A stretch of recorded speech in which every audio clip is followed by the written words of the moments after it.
Hello everybody, how are you? I am Noresh and your teacher here and will be teaching you a different question and their answer. So I welcome you on classvita.com where we'll be discussing questions. So let's get on the question. So our today question is, which of the following errors could result in an overstatement of both current assist and stockholders quantity? Option A, an understatement of accrued sales expense.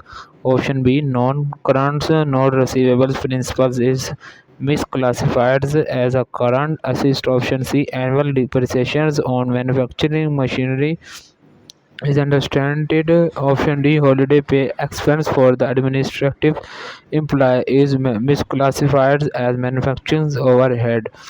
The correct answer of the question is option D, holiday pay expense for administrative employee is misclassified as a manufacturing overhead. The classifications of holiday pay expense of administrative employee as manufacturing overhead would result in the capitalizations of sums or all of these costs as a component of ending inventory. While these costs should the expense as incurred, their error could overstate ending inventory. Option A, current assist the overstatements of the ending inventory also understands the cost of goods sold.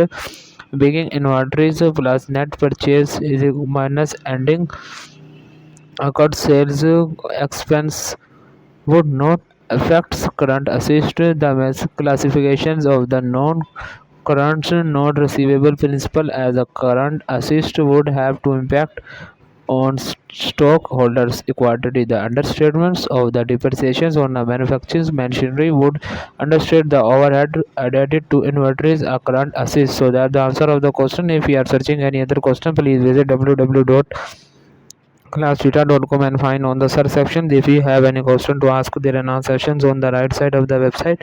Fill the form and will be answering you as soon as I can. Thank you for watching this video. Please do not forget to like, share, subscribe our channel. Until next question, bye.